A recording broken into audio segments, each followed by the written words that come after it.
Assalamu Walaikum. Hello friends, how are you? Welcome back to our new video.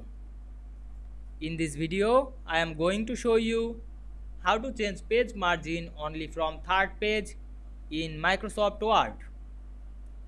Let's get started.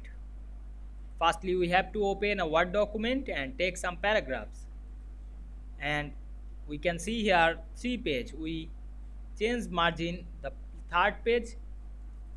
Go to the third page and go to layout menu, then click breaks option and choose next page. Then go to the last page and write anything.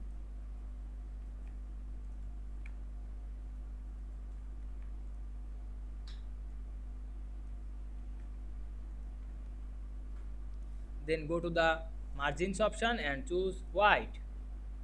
And we can see here we change the margin of the last page very easily.